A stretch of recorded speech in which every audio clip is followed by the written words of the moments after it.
My name is Sarah Mincer. I'm a research assistant at the Jean Monnet Network on Transatlantic Trade Politics. This is part of a series of interviews for this network called the Transatlantic Trade Videos. We're here today with Gabriele Spilker, who is a professor of empirical research methods at the Department of Political Science and Sociology at the University of Salzburg in Austria.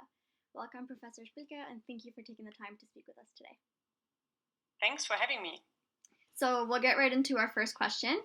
Can you briefly speak to the findings of your research with respect to opinion updating in international trade agreements? Yes, of course.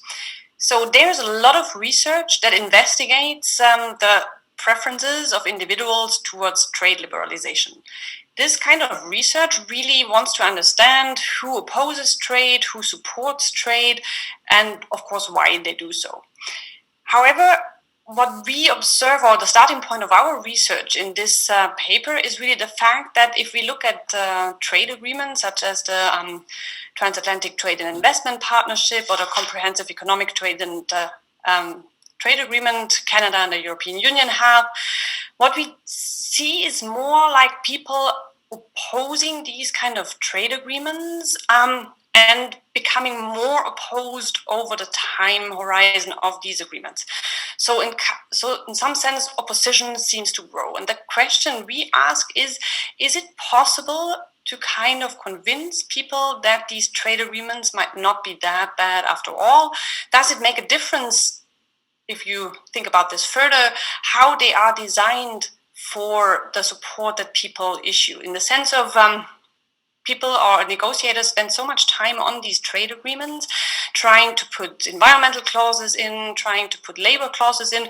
But does that really make a difference how people perceive these agreements? So is it really possible to change individuals' opinion towards these agreements? Because if, in some sense, people do not change their opinion, if they are simply opposed to trade or support trade, no matter how trade is designed, no matter how these trade agreements look, it kind of is a pretty pessimistic picture of what policymakers in the end can do, right?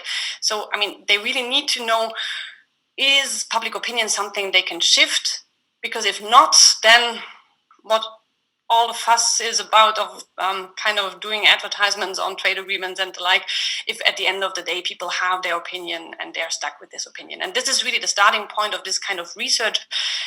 Do people hold really clear opinions, or is there some room where they shift and say like, oh, this agreement maybe after all it's not that bad and I might still support it, or if I learn this and this about this, then I think it's completely a bad thing for my country and I do not support this. This is really what we try to find out.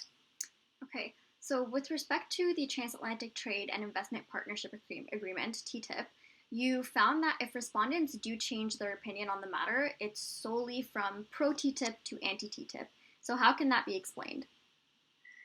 Yeah, that's a very interesting finding and not completely new.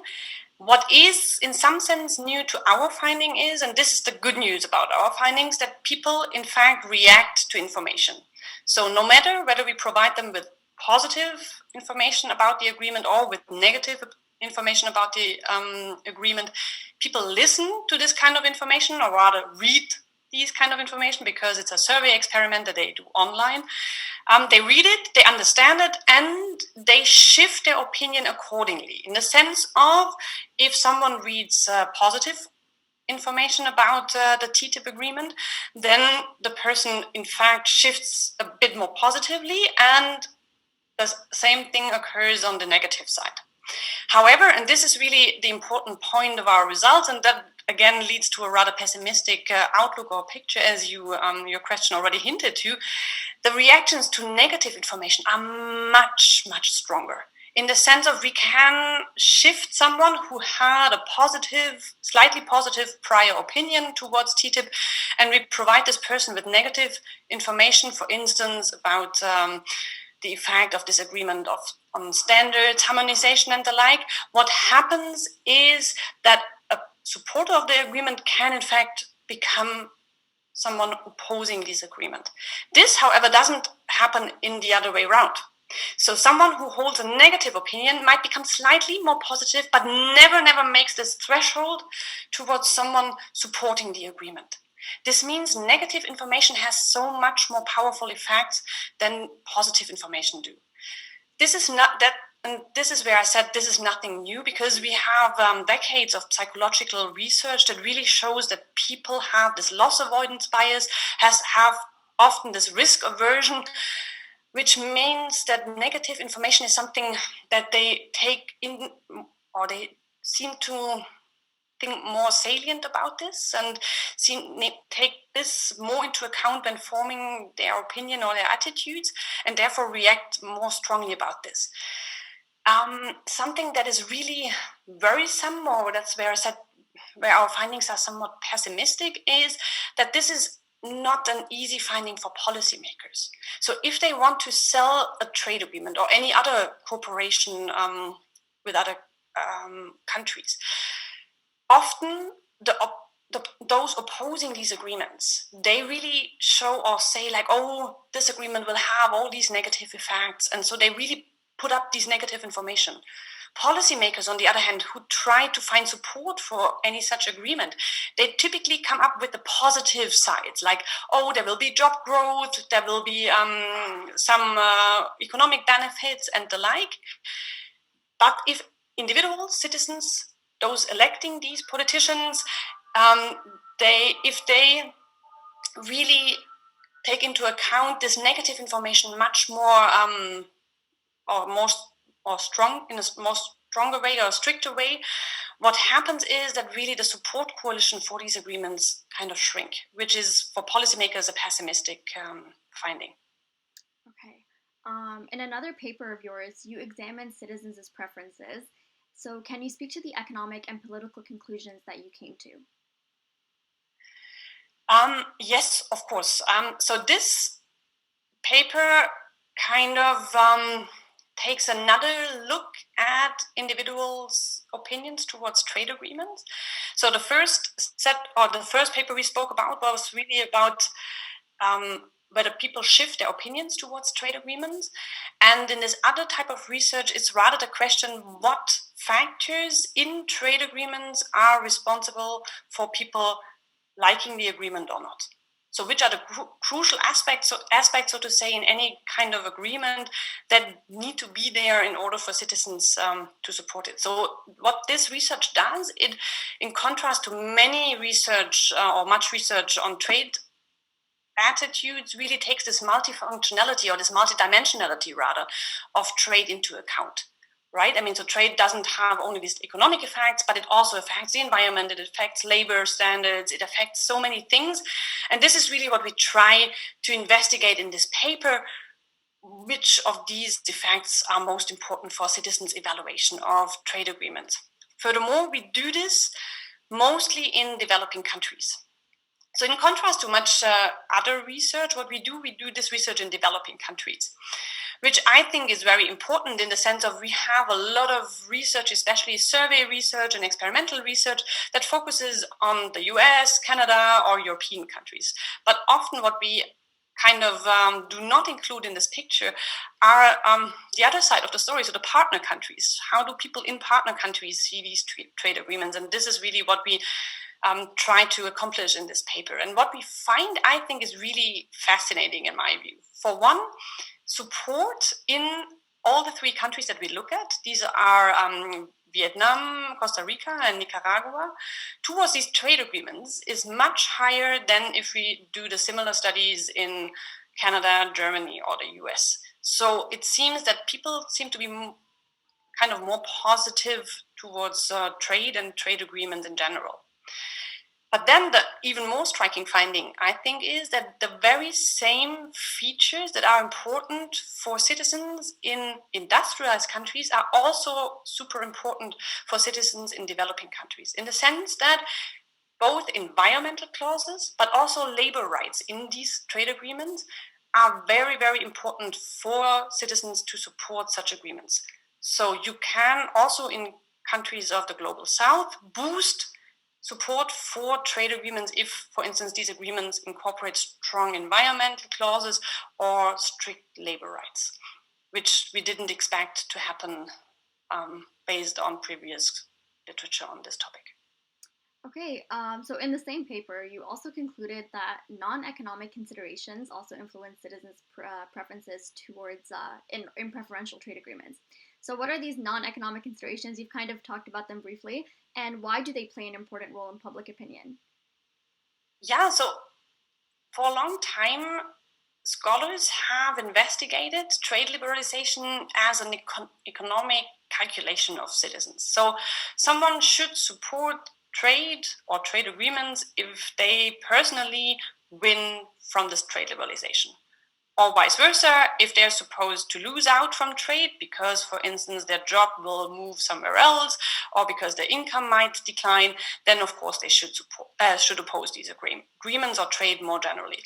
And clearly, this makes sense, and we have a lot of evidence in this regard, in the sense of what we see is that, broadly speaking, economic losers economic losers of trade liberalization tend to oppose trade more often than not, and vice versa. Those who might economically win or should economically win tend to support trade liberalization. However, there are some, we saw this very nicely if we look at CETA or TTIP support, when we looked at who protested against these trade agreements, especially in Germany, in Austria, where protest was really, really high, we saw mainly winners of trade liberalization, those having safe jobs that would have won because they could afterwards consume more. They were really opposing these agreements, and this gave us the question, so why do they do so? If they economically win, there must be some other aspects of these agreements why people don't like these agreements. And one of the most important issues is, in fact, environmental clauses, in the sense that many fear that because of trade, competition arises to lower standards, to lower environmental safeguards, to lower environmental protection efforts, and that this could, for instance, lead to a race to the bottom. Similar things or similar issues might spur concerns with regard to labor rights and the like. And so the question one factor we put into our research was really variation, whether agreements have strong environmental protection clauses and whether they have or offer strict labor clauses. And as I said to the previous question, interestingly, really, also in developing countries or countries of the global south, support towards these agreements increases substantively if these agreements incorporate strict environmental clauses and have strict labor clauses. This is something that I find super interesting, because often in the literature or also in the media, it is portrayed as if it's the highly regulated North that kind of wants these environmental clauses, at least in these agreements, and kind of puts them or puts pressure on the not so much regulated global South, such that they also take up these clauses. And I think, in some sense, this picture is wrong.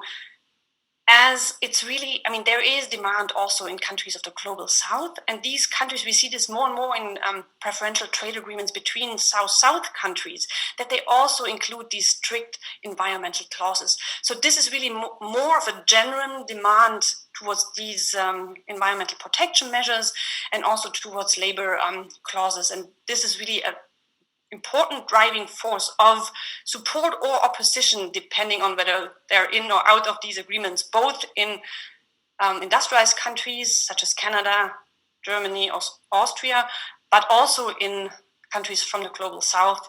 And I think this is a very interesting or important point to keep in mind, that this is nothing special to industrialized countries, that this demand happens. Right. So, how do public opinion patterns that you find differ from trade-related attitudes in Europe and North America?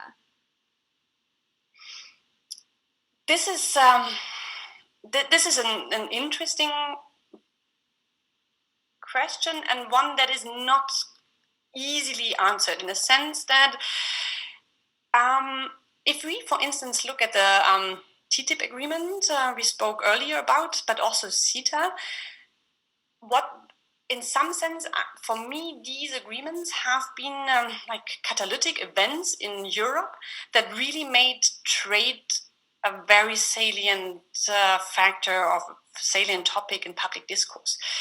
if we look at the various trade agreements the European Union has negotiated and ratified before, none of them really has reached this salience level. So people have, the European Union has negotiated many PTAs, preferential trade agreements, and nobody really cared about this. Only the experts kind of cared.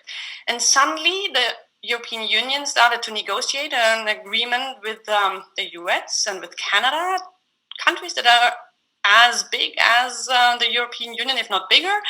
And suddenly there was this opposition towards, maybe we could be at the receiving end of these kind of trade agreements, and suddenly we need to really worry what is in these trade agreements, because there might be things in there that we do not want.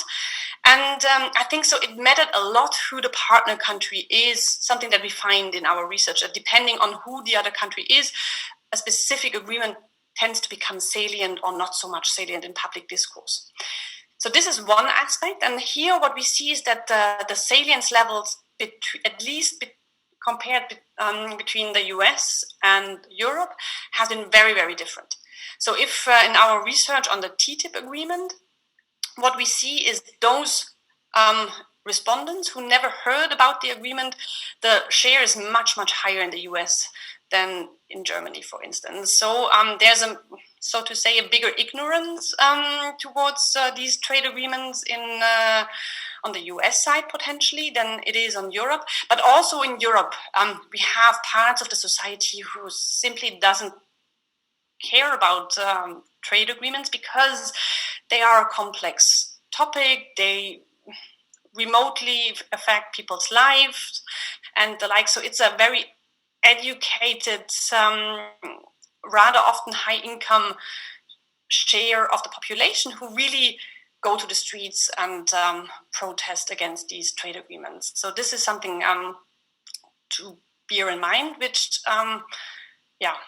is interesting again if we connect this to what I've previously talked about, because typically these people are often those who would economically profit more from these agreements than, for instance, those who are not as well educated and do not have that much income. But that's just like a potentially funny side note on this. Right. So how do you think that environmental clauses in trade agreements influence public opinion on these deals? I think they, at least since we saw this big protests against TTIP and CETA too in parts of the European Union, I think these agreements, these clauses in these agreements are really important. We see this again currently in the European Union with the trade agreement with the Mercosur area, where a big part of the population in Europe is really concerned that further trade liberalization will lead to more cut downs of the rainforest in Brazil. And so they really are worried that this agreement might directly or indirectly contribute to biodiversity loss, to more climate change and the like. And so currently the situation is the following, in that if an agreement is possible at all, only one might be possible in which we really have very strict environmental clauses and especially clauses on climate change. Whether this then convinces enough of the population to support the agreement, I think that's a different story. So in some sense, an agreement without environmental clauses, no chance at all.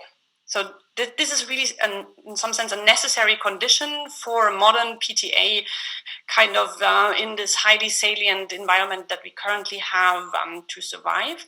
However, whether there is enough room for a supporting coalition if the agreement or agreements contain these strict standards, I'm not sure. So, for instance, that's again where we are back to square one, where we discussed about opinion change, right?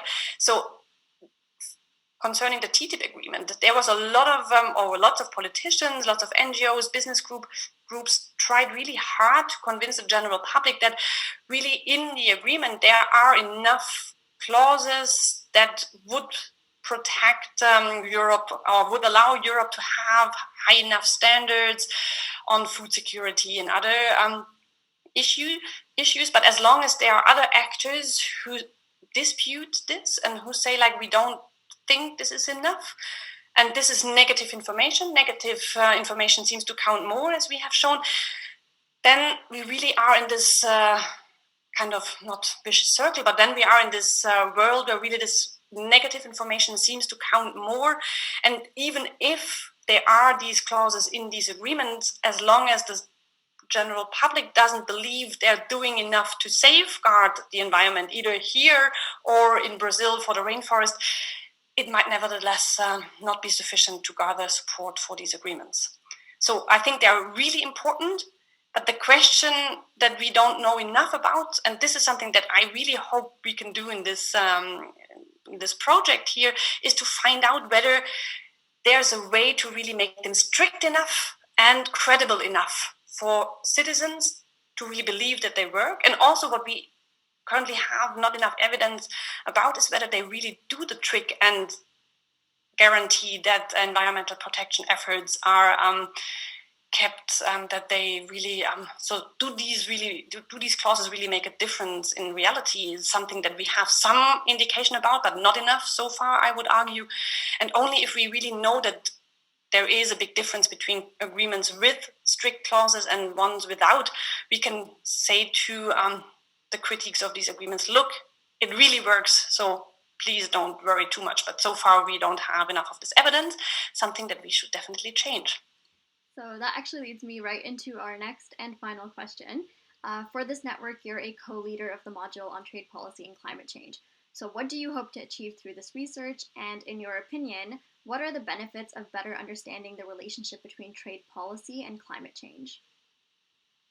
Oh, there are lots of benefits in here. So for one, I think it's really important to understand what I just talked about in the previous question, in the sense of we really need to know exactly how these different clauses in these trade agreements, whether they make a difference or not, for one. So do trade agreements with strict climate change clauses or other clauses, do they lead to higher protection levels in partner countries? Or is it more like something that is on paper and no one really cares about? So that's really something that we need to have more evidence. That's something I would like to better understand. Then the second part is what I've talked about too, like some minutes ago, is the question, does the general public really believe that these clauses can be strict enough to kind of make a difference, such that the public support for these kind of trade agreements can arise or not?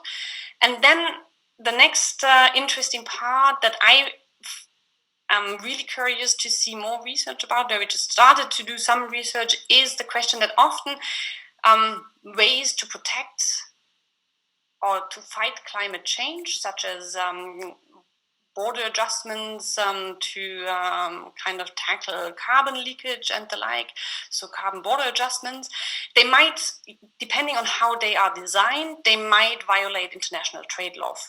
Like the World Trade Organization has some rules on how such border adjustments can be implemented or not. And here, various things are interesting for me. For one is, how do the various jurisdictions really align their potential border adjustments? This will be super interesting to see what the Biden administration now will implement and how the European Union reacts to this, and also how Canada plays into this. So how do they go about this in practice?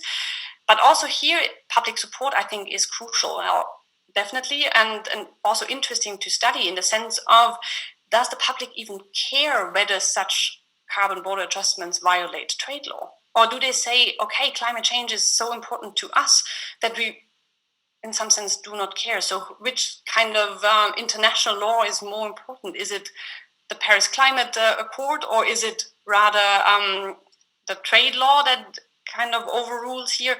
So there are a lot of important questions in here that we really need to tackle, in the sense of a better understanding for one, and lots of new questions that I think we should investigate. Okay, so that ends our interview for today. And again, thank you, Professor Spilker, for joining us. Thank you for having me.